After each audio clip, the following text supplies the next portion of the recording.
గ్రామ పంచాయతీ మున్సిపాలిటీలో కొత్త పాలక వర్గాలు కూడా కొలువుదీరాయి. ప్రస్తుతం అందరి దృష్టి కూడా పరిషత్ ఎన్నికలపై పడింది. ఇప్పుడు అదే రాష్ట్ర ప్రభుత్వం ఎంపీటీసీ, జెడ్పీటీసీ వ్యవస్థలను రద్దు చేయాలని భావిస్తున్నట్లు జోరుగా ఊహాగానాలు వినిపిస్తున్నాయి.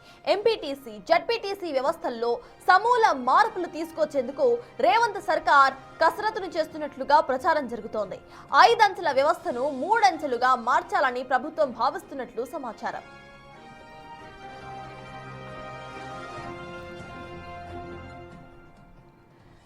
ఎంపీటీసీలను, జెడ్పీటీసీలను ఇప్పటి వరకు ప్రజలే నేరుగా ఎన్నుకునేవారు. కానీ ఇప్పుడు ఎంపీపీలు, జెడ్పీ చైర్మన్లు పరోక్షంగా ఎన్నుకునేలా చట్టంలో మార్పులు చేర్పులు చేసే యోచనలో ఉన్నట్లు తెలుస్తోంది. ఎంపీపీలను సర్పంచ్లు ఎన్నుకుంటే ఎంపీపీలు, జెడ్పీ చైర్మన్లను ఎన్నుకునేలా చట్ట సవరణ చేయబోతున్నట్లు సమాచారం.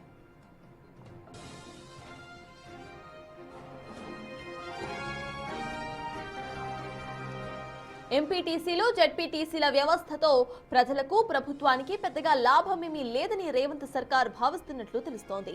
ఎన్నికల నిర్వహణ ఖర్చు, జీతభత్యాలు, మిగతా ఖర్చులు భారంగా మారడమే తప్ప నిజానికి ఎంపీటీసీలు, జెడ్పీటీసీలకు ఎలాంటి అధికారాలు కూడా ఉండవు. అందుకే ఈ 5 అంచెల వ్యవస్థను 3 అంచెలకు కుదించి పరోక్ష ఎన్నికలను నిర్వహించాలని ప్రభుత్వం ప్లాన్ చేస్తోందని సమాచారం.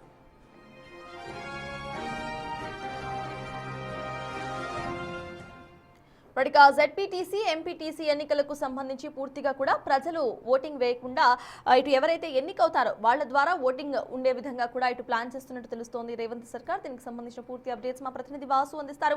వాసు, చెప్పండి, ఈ 5 అంచెల గవర్నెన్స్ ఏదైతే ఉందో దాన్ని 3 అంచెలుగా మార్చడం ప్రెసెంట్ రాష్ట్రంలో కరెక్టేనా? అట్ ద సేమ్ టైమ్ ఇంకేదైనా రాష్ట్రంలో ఇటువంటి మోడల్ను ఫాలో అవుతున్నారా? అండ్ కాంగ్రెస్ ప్రభుత్వం ఎటువంటి ఆలోచనలో ఉంది? అప్డేట్స్ ఏంటి వాసు?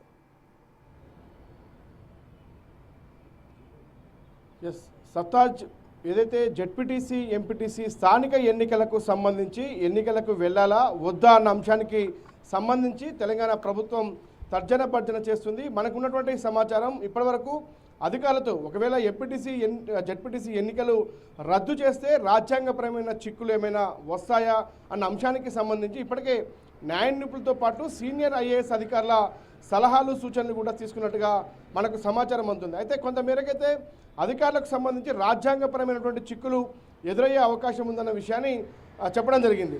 ఎందుకంటే ఎన్నికలు నిర్వహించాలా వద్దా అన్న అంశానికి సంబంధించి రాజ్యాంగపరమైన చిక్కులు లేకుండా చూసుకోవాల్సిన బాధ్యత ప్రభుత్వాలపైన ఉన్న నేపథ్యంలో కూడా అసలు పార్టీ పరంగా ఒకవేళ ఎన్నికలు రద్దు చేస్తే ఎలాంటి ఇబ్బందులు ఎదురవుతాయి, లేదా రాజ్యాంగపరంగా ఎలాంటి ఇబ్బందులు ఎదురయ్యే అవకాశం ఉంది.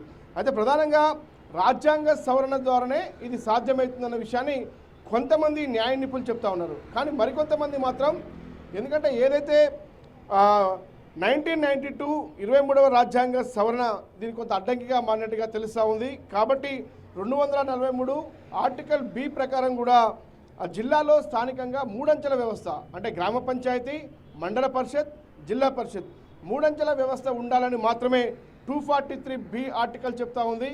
కాబట్టి ఇక్కడ మధ్యలో ఉన్నటువంటి ఎంపీటీసీలు, జెడ్పీటీసీలు లేకుండానే గ్రామ పంచాయతీ సర్పంచులు, ఎంపీపీలు, జెడ్పీ చైర్మన్ ఎన్నుకుంటే 3 అంచెల వ్యవస్థ ఈ జిల్లాల వ్యవస్థల్లో కూడా ఖచ్చితంగా స్థానికంగా ఉండే అవకాశం ఉంటుంది. కాబట్టి రాజ్యాంగపరమైనటువంటి చిక్కులు వచ్చే అవకాశం లేదని మరొక వాదన. కాబట్టి పూర్తిగా వీటిని పరిశీలిస్తూ ఉంది. గ్రామ పంచాయతీకి సంబంధించినటువంటి ఎన్నికలు ఇప్పటికే ముగిశాయి. కాబట్టి జెడ్పీ చైర్మన్లు, ఎంపీపీలను ఎన్నుకోవాల్సినటువంటి అవసరం ఉంది. కాబట్టి జెడ్పీటీసీ, ఎంపీటీసీ ఎన్నికలకు వెళ్ళాలా వద్దా అన్న అంశానికి సంబంధించి తర్జన భర్జన అయితే కొనసాగుతుంది. రీసెంట్గా జరిగినటువంటి క్యాబినెట్లో కూడా ఎలాంటి చర్చ జరగలేదు. ఎందుకంటే ఇప్పటికే గ్రేటర్ హైదరాబాద్ మున్సిపల్ ఎన్నికలకు వెళ్ళాలా, ఎంపీటీసీ, జెడ్పీటీసీకి వెళ్ళాలా అన్న అంశానికి సంబంధించి వాటిపైన అసలు చర్చ లేదన్న విషయాన్ని పొంగులేటి శ్రీనివాసరెడ్డి మంత్రి మీడియా సమావేశం తర్వాత కూడా ఆయన చెప్పడం జరిగింది. స్థానిక ఎన్నికలకు సంబంధించి ఎలాంటి చర్చ జరగదన్న విషయం. కాబట్టి ప్రభుత్వం జెడ్పీటీసీ, ఎంపీటీసీ ఎన్నికలు నిర్వహించాలా వద్దా, నేరుగా ప్రత్యక్షంగా వాళ్ళను ఎన్నుకునే విధానం పైన కూడా, ఎందుకంటే 1992 రాజ్యాంగ సవరణకు ముందు ప్రత్యక్షంగా పరోక్షంగా ఎన్నుకునే అవకాశం ఉండేది. కానీ చట్ట సవరణ తర్వాత ఖచ్చితంగా కూడా ఎన్నికలు నిర్వహించాలన్నటువంటి అంశం ముడిపడిన నేపథ్యంలో కూడా సాధ్యాసాధ్యాలపైన ప్రభుత్వం వీటిని పరిశీలిస్తూ ఉంది.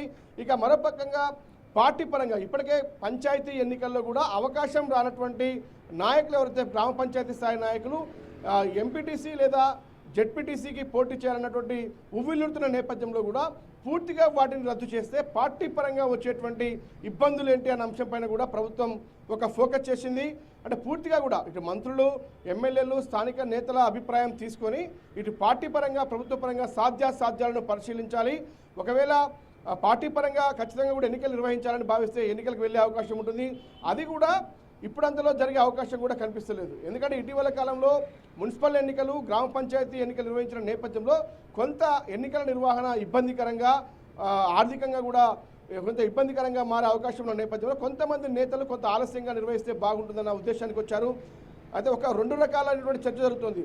ఎన్నికలు నిర్వహిస్తే ఎప్పుడు నిర్వహించాలి, లేదా పూర్తిగా రద్దు చేయాలి అన్న అంశానికి సంబంధించి రాజ్యాంగపరమైన చిక్కులతో పాటు పార్టీ పరంగా వచ్చేటువంటి డిమాండ్లు కావచ్చు, ఏదైతే వాళ్ళు ఉన్నటువంటి రిక్వెస్ట్లు కావచ్చు, వీటన్నిటినీ పరిశీలించి నిర్ణయించిన అవకాశం ఉంది. మొత్తానికైతే జెడ్పీటీసీ, ఎంపీటీసీ స్థానిక ఎన్నికలకు సంబంధించినటువంటి వ్యవహారం పైన ఆ ప్రభుత్వం అయితే కొన్ని సమాలోచనలు చేస్తూ ఉంది, న్యాయ నిపుణుల సలహాలు తీసుకుంటా ఉంది. మొత్తానికి ఒక కసరత్తు అయితే కొనసాగుతూ ఉంది. Thank you Vasu.